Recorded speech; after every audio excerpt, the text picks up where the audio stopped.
नमस्कार दोस्तों, आपके अपने YouTube channel AL big study में स्वागत है। दोस्तों, आज हम हिंदी का एक टॉपिक समझेंगे, संधि। संधि समझने से पहले आप एक बात समझ लीजिए, नए शब्द निर्माण की विधियां, यानी हम नए शब्द कितनी विधियों से बना सकते हैं।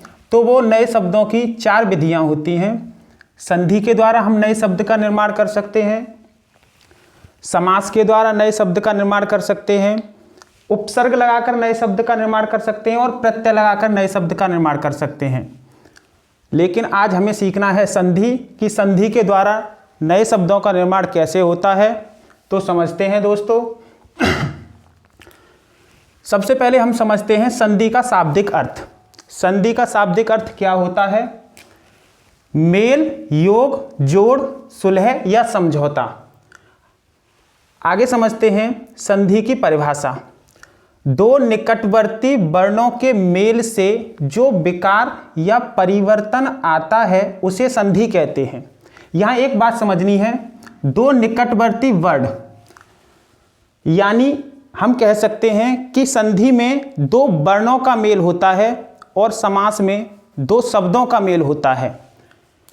जैसे समझो, एक शब्द था देव और एक शब्द है आयलय। ये दो शब्द हैं पहले से। जो पहले वाला शब्द होता है उसका बाद वाला निकालते हैं और जो बाद वाला शब्द होता है उसका पहला वाला उठाते हैं। यानी हर एक व्यंजन में एक स्वर छुपा होता है और हम बा से निकालेंगे आ। इस वाले शब्द का पहला वाला उठाते हैं तो यहां से लेंगे हम बड़ा आ। छोटा आ और बड़ा आ मिलकर बनाएगा बड़ा आ और शब्द बनेगा देवालय। यानी हम यहां कह सकते हैं कि छोटे आ और बड़े आ ने मिलकर बड़ा आ बनाया, इसीलिए यहां पर दो वर्णों का मेल हुआ है और शब्द बना है देवालय। इसी प्रकार से यहां पर समझते हैं कपि। कपि माने होता है बंदर और ईस माने होता है स्वामी। तो यहां से हम कह सकते हैं, यहां से हम निकालेंगे छोटी ई, क्योंकि छोटी ई की मात्रा है इस शब्द पर। इसका पहला वाला लेते हैं, यह है बड़ी ई। छोटी ई और बड़ी ई मिलकर बड़ी ई बनाएगी और शब्द बनेगा कपीस। क्योंकि छोटी ई और बड़ी ई ने मिलकर बड़ी ई बनाया, इसीलिए कपीस पर बड़ी ई की मात्रा आनी चाहिए। आगे समझते हैं मन्ह प्लस योग। जो विसर्ग होता है उसका परिवर्तन ओ में हो जाता है और शब्द बनेगा मनोयोग। यानी हमने देखा कि संधि में शब्दों का मेल ना होकर दो वर्णों का मेल होता है और समास में दो शब्दों का मेल होता है। आगे समझते हैं संधि विच्छेद। संधि दो वर्णों के मेल से बनती है। उसके बाद में समझते हैं संधि विच्छेद क्या होती है। संधि के नियमों द्वारा मिले वर्णों को फिर से मूल अवस्था में ले आने को संधि विच्छेद कहते हैं। जैसे समझो, शब्द है परीक्षार्थी। उससे पहले हमें यह देखना है कि ये परीक्षार्थी जो शब्द है ये तो बाद में बना, उससे पहले दो शब्द कौन से थे जिससे उनके वर्णों के मेल से ये परीक्षार्थी बना। तो समझते हैं, एक शब्द था परीक्षा और एक शब्द था अर्थी।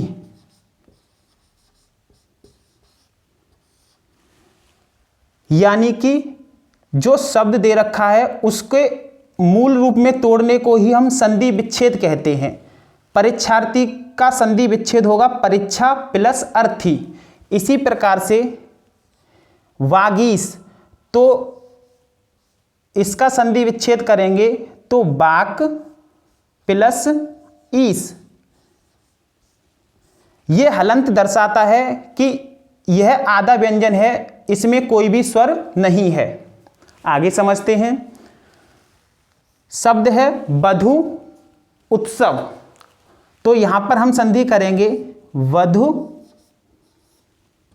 प्लस उत्सव, यानी परीक्षार्थ की संधि विच्छेद होगी परीक्षा प्लस अर्थी, वागीश की संधि विच्छेद होगी बाग प्लस ईच, और वधुत्सव की संधि विच्छेद होगी वधु प्लस उत्सव। आगे समझते हैं। संधि के 3 भेद होते हैं, स्वर संधि, व्यंजन संधि और विसर्ग संधि। क्योंकि संधि में वर्णों का मेल होता है और वर्ण ही 3 प्रकार के होते हैं, स्वर, व्यंजन और अयोगभा, इसीलिए संधि के भी 3 भेद होते हैं, स्वर संधि, व्यंजन संधि और विसर्ग संधि। सबसे पहले दोस्तों हम स्वर संधि के बारे में समझेंगे, फिर व्यंजन संधि के बारे में समझेंगे और लास्ट में हम समझेंगे विसर्ग संधि के बारे में। आगे हम समझते हैं स्वर संधि के बारे में। हमने आपको बताया था संधि 3 प्रकार की होती है, स्वर संधि, व्यंजन संधि और विसर्ग संधि। सबसे पहले हम समझ रहे हैं स्वर संधि के बारे में।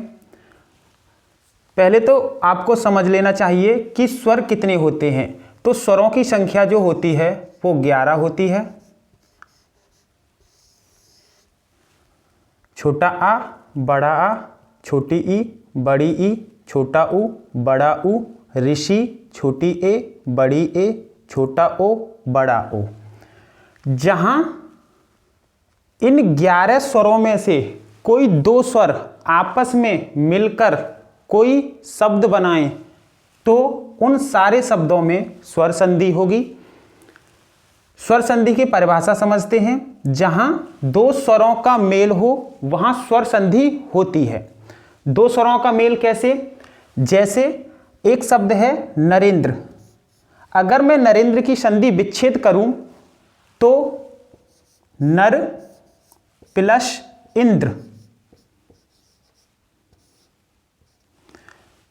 नर प्लस इंद्र। थोड़ा सा समझना है कि हर एक व्यंजन में स्वर्ग छुपा होता है। तो यहां से हम रा से आ निकालेंगे और जो बाद वाला शब्द होता है उसका पहला वाला उठाते हैं, तो यहां से हम ई निकालेंगे। आ ये भी स्वर, ई ये भी स्वर, तो हम बोल सकते हैं आ और ई मिलकर ए बनाएंगे, यानी 2 स्वरों का मेल हुआ तो नरेंद्र में स्वर संधि होगी। आगे समझते हैं भानुदय। भानुदय में देखते हैं कि कौन सी संधि होगी। जैसे भानु प्लस उदय, यहां से हम छोटा ऊ निकालेंगे, यहां से भी हम छोटा ऊ निकालेंगे। क्योंकि दोनों ही स्वर हैं तो हम बोल सकते हैं छोटा ऊ और छोटा ऊ मिलकर बनाएगा बड़ा ऊ। तो भानुदय में भी हम कह सकते हैं कि स्वर संधि होगी क्योंकि दोनों स्वरों का मेल हुआ है। आगे समझते हैं अत्याचार। अत्याचार की संधि विच्छेद करेंगे तो अति धन आचार। अति से हम छोटी ई निकालेंगे क्योंकि छोटी ई की मात्रा लग रही है, और यहां से हम बड़ा आ निकालेंगे क्योंकि बाद वाले शब्द का पहला वाला वर्ड उठाते हैं, दोनों का मेल कराएंगे। तो हम क्या कह सकते हैं, ये भी ई और ये आ दोनों ही स्वर हैं, तो कह सकते हैं ई और आ मिलकर या बनाते हैं। दोनों ही स्वरों का मेल हुआ तो कह सकते हैं अत्याचार में स्वर संधि होगी। तो जहां 2 स्वर आपस में मिल रहे हों उन सभी शब्दों में स्वर संधि होती है। आगे समझते हैं स्वर संधि 5 प्रकार की होती है। संधि 3 प्रकार की, स्वर संधि, व्यंजन संधि और विसर्ग संधि। उसको आगे स्वर संधि हम पढ़ रहे हैं। स्वर संधि 5 प्रकार की, दीर्घ स्वर संधि, गुण स्वर संधि, यड़ स्वर संधि, वृद्धि स्वर संधि और अयादि स्वर संधि। सबसे पहले हम दीर्घ स्वर संधि के बारे में समझते हैं, फिर हम गुण स्वर संधि के बारे में समझेंगे। हमने आपको बताया था स्वर संधि 5 प्रकार की होती है, उसमें से हम उसका एक प्रकार समझते हैं दीर्घ स्वर संधि। पहले दीर्घ स्वर संधि की परिभाषा समझते हैं जब दो एक जैसे वर्ड, स्वर यानी स्वर संधि है इसलिए, आपस में मिलें और बड़ा आ, बड़ी ई, बड़ा ऊ और बड़ी ऋषि प्राप्त हो, वहां दीर्घ स्वर संधि होती है। या ऐसे बोल सकते हैं, जब दो सजातीय स्वर का मेल हो वहां दीर्घ स्वर संधि होती है। पहले दोस्तों हम एक बात समझते हैं कि सजातीय स्वर क्या होते हैं। जैसे हमें बनाना क्या है, बड़ा आ, तो अगर छोटा आ और छोटे आ का मेल करेंगे तो बनेगा बड़ा आ, क्योंकि यह एक ही जाति के हैं। या फिर हम ये कह सकते हैं कि छोटा आ और बड़ा आ, तब भी बनेगा हमारा बड़ा आ। या बड़ा आ और बड़ा आ, जब भी बड़ा आ बनेगा। छोटा आ, बड़ा आ का हम मेल कराएं छोटे आ से, जब भी क्या होगा, बड़ा आ बनेगा। कहने का मतलब एक ही जाति के हों और बड़ा बनाएं, उन सभी शब्दों में दीर्घ स्वर संधि होती है। समझते हैं? जैसे इसी प्रकार से जैसे ई, छोटी ई और छोटी ई मिलकर बड़ी ई बनाएगी, बड़ी ई और बड़ी ई मिलकर वो भी बड़ी ई बनाएगी। यानी ये चार वर्ड बनते हैं किसमें, दीर्घ स्वर संधि में, बड़ा आ, बड़ी ई, बड़ा ऊ और बड़ी ऋषि, क्योंकि नाम ही है दीर्घ स्वर संधि। दीर्घ का मतलब होता है बड़ा। कुछ एग्जाम्पल समझते हैं दीर्घ स्वर संधि के। जैसे शब्द है मुखापेक्षी। अगर मैं मुखापेक्षी की संधि करूंगा तो मुख धन अपेक्षी,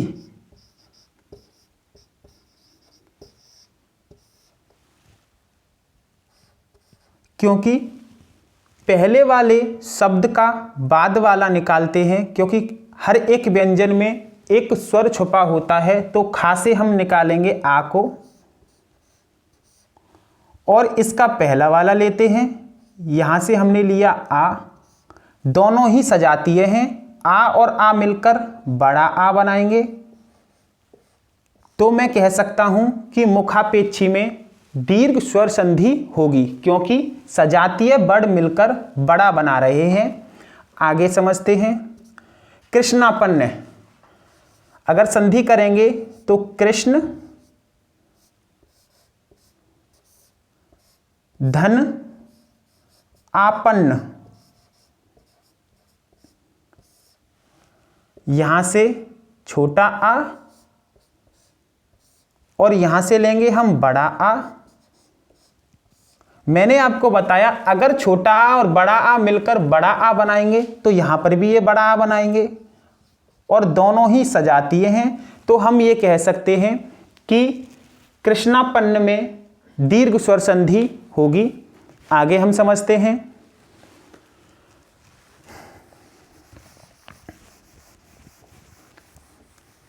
अगला शब्द है हमारे पास में कल्पांत। संधि करेंगे कल्प धन अंत, यहां से छोटा आ लिया, इसका पहला वाला लेते हैं, दोनों मिलकर बनाएंगे बड़ा। सजातीय वर्णों ने मिलकर दीर्घ बनाया तो हम कह सकते हैं कल्पांत में भी दीर्घ स्वर संधि होगी। आगे शब्द है हमारे पास में महात्मा। इसकी संधि करेंगे महा प्लस आत्मा, यहां से निकालेंगे हम बड़ा आ क्योंकि डंडा लग रहा है, और यहां से लेंगे हम बड़ा आ, दोनों ही मिलकर बड़ा बनाएंगे। महात्मा में भी दीर्घ स्वर संधि होगी। आगे समझते हैं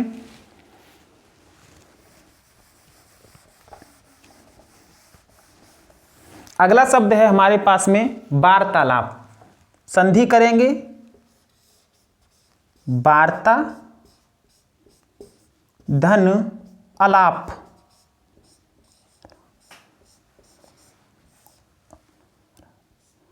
यहां से निकालेंगे बड़ा आ और यहां से भी लेंगे बड़ा आ, दोनों मिलकर बनाएंगे बड़ा आ।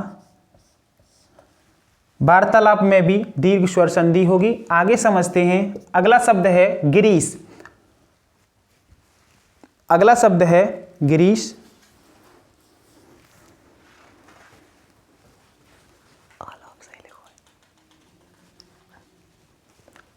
अगला शब्द है हमारे पास में गिरीश। गिरीश की संधि करेंगे गिरि धन ईस। छोटी ई की मात्रा लग रही है तो यहां से निकालेंगे छोटी ई, यहां से लेंगे बड़ी ई, दोनों ही मिलकर बनाएंगे बड़ी ई। तो गिरीश में होगी आपकी दीर्घ स्वर संधि। प्रतीक प्रति धन इक। छोटी ई ली, यहां से भी छोटी ई निकाला क्योंकि बाद वाले शब्द का पहला वाला वर्ड उठाते हैं, दोनों मिलकर बड़ी ई बनाएंगे। क्योंकि मैंने आपको बताया है कि दीर्घ स्वर संधि में 4 वर्ड बनते हैं, यानी 4 स्वर बनते हैं, बड़ा आ, बड़ी ई, बड़ा ऊ और बड़ी ऋषि। यहां पर क्या बन रही है? बड़ी ई। तो हम कह सकते हैं प्रतीक में दीर्घ स्वर संधि होगी। अगला हमारे पास में शब्द है अभिष्ट। अभि धन इष्ट। इष्ट, यहां से लिया हमने छोटी ई और यहां से भी ली हमने छोटी ई, दोनों मिलकर बनाएंगे बड़ी ई। जब सजातीय वर्णों ने बड़ा बनाया तो अभिष्ट में भी दीर्घ स्वर संधि होगी। आगे समझते हैं।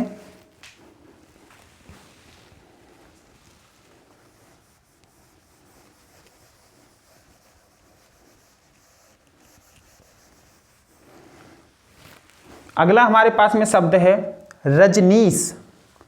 संधि करेंगे तो संधि बनेगी इसकी रजनी धन ईस। यहां से ली बड़ी ई, यहां से भी बड़ी ई ली, दोनों ने मिलकर बनाया बड़ी ई। तो रजनीश में भी दीर्घ स्वर संधि होगी। अगला शब्द है लक्ष्मीच्छा। संधि तोड़ेंगे लक्ष्मी धन इच्छा।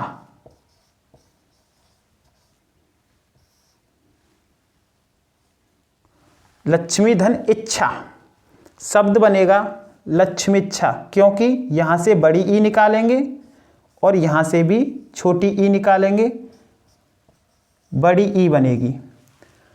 आगे दोस्तों चेक करते हैं। आगे देखते हैं लघु उर्मी।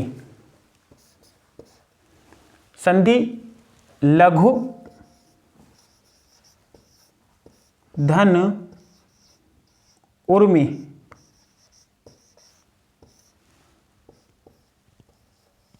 यहां से लेंगे छोटा ऊ और यहां से लेंगे बड़ा ऊ, दोनों मिलकर बनाएंगे बड़ा ऊ। आगे हमारे पास में शब्द है सूक्ति। संधि करेंगे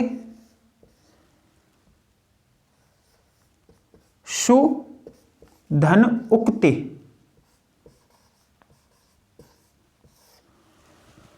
क्योंकि यहां पर छोटी ऊ की मात्रा लग रही है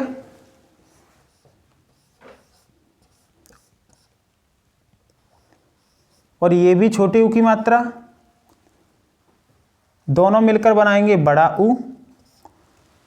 इसीलिए सूक्ति पर बड़ी ऊ की मात्रा आई है, क्योंकि दोनों स्वरों ने मिलकर क्या बनाया है? बड़ा ऊ। अगला हमारे पास में शब्द है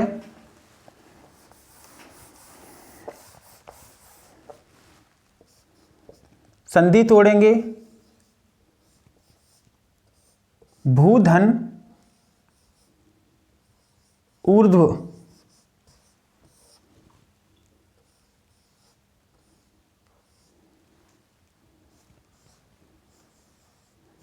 यहां से हमने लिया बड़ा ऊ और यहां से भी लिया हमने बड़ा ऊ, दोनों मिलकर बनाएंगे बड़ा ऊ। क्योंकि बड़ा बना है इसीलिए भूर्ध में भी दीर्घ स्वर संधि होगी। आगे हमारे पास में शब्द है पितृण। संधि करेंगे पितृ धन ऋण। जो पितृ माने पिता और ऋण माने कर्ज, जो पिता का कर्ज है उसी को कहते हैं पितृण। यहां से ये जो है री है। जैसे एक शब्द होता है कर्ज, ये रा है। रा भी दो प्रकार के होते हैं, रफेन रा और इस तरह से हम लगाते हैं वो होता है पदेन रा। लेकिन इस तरह से जो है करते हैं वो होता है री। तो यहां से हम निकालेंगे री और ये पहला वाला लेंगे री, दोनों मिलकर बनाएंगे बड़ी री। इसीलिए आप क्या कह सकते हो, पितृण में दीर्घ स्वर संधि होगी। अगला शब्द है मात्रणाम। संधि तोड़ेंगे मात्र धन ऋणाम। यहां से भी हम री निकालेंगे और ये भी री निकालेंगे, दोनों मिलकर बनाएंगी बड़ी री। तो दोस्तों हमने समझा कि दीर्घ स्वर संधि में दो सजातीय वर्ण आपस में मिलकर बड़ा बनाते हैं। और कौन कौन से वर्ण बनाते हैं, बड़ा आ, बड़ी ई, बड़ा ऊ और बड़ी ऋषि। यानी दो सजातीय स्वर होने चाहिए। अगर दो सजातीय स्वर मिल रहे हैं तो उन सभी शब्दों में दीर्घ स्वर संधि होगी। जैसे हमने बहुत सारे एग्जाम्पल भी समझे। धन्यवाद दोस्तों।